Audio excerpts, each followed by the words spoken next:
MTM. Do you know where your children are? The 1980s, a time of retro-futurism, bad TV commercials, and VHS tapes. A decade entrenched in unbridled enthusiasm for technological innovation, and a cultural time period that contemporary society seems to idolize with rosy retrospection and a longing to return.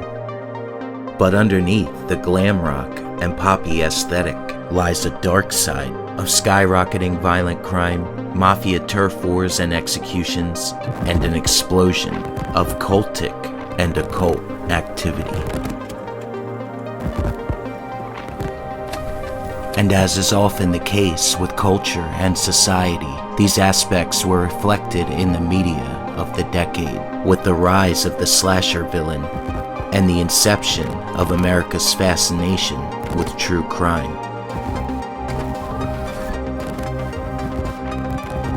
And all of this sets the backdrop for VHS 85. A nasty little entry in the series, 85 swings for the fences. And even though I'm not a huge fan of the Elliot Page cameo, most of what this movie does, it does right. Serving as a major course correction for the series after the laughably bad and mostly embarrassing VHS 99. 99's cardinal sin was not taking itself seriously enough, a predicament that the series has been struggling with off and on since VHS Viral. VHS 85 solves this issue by diving headfirst into the dark side of the decade, with generational militia cults, serial killer snuff films, and one awesome cosmic take on the greatest true crime show in American history, Unsolved Mysteries. At first glance, Rory was as American as a Happy Meal. We know now that perception would change.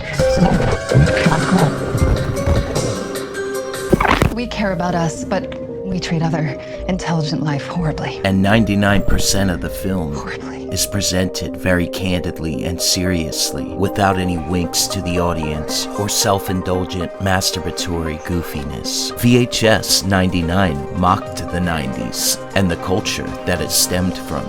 85 takes its decade deadly seriously. And while it's not perfect, and some of the segments are weaker than others, none of them raise to the level of truly bad filmmaking that we've come to expect from at least one of the segments from each previous entry in the series.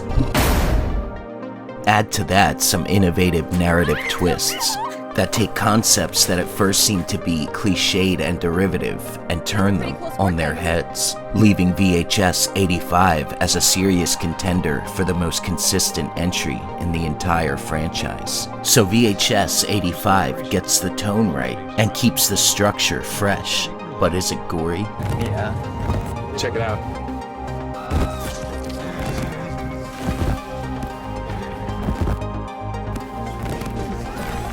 If you guess yes, then you're right.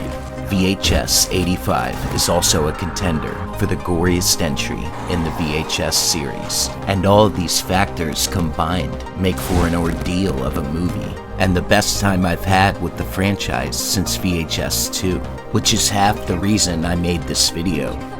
So if you haven't seen 85 already, go watch it and then come back, because now I want to talk about where the series is headed, which, along with being an ode to Scott Derrickson's Black Phone related segment in 85, is the reason for the title of this video. Because, if you haven't heard by now, the next VHS installment is supposed to be entirely sci-fi oriented, which to me sounds like nothing but a big fat hint that VHS 7 will be set in the future.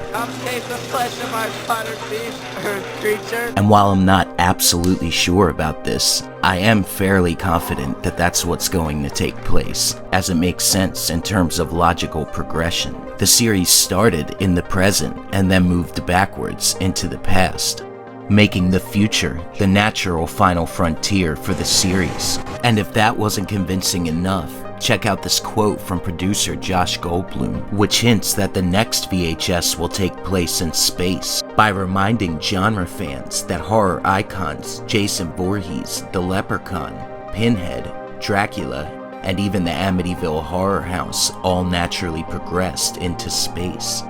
And what do all these films have in common? They're all set in the future, lending credence to the idea of a futuristic VHS 7.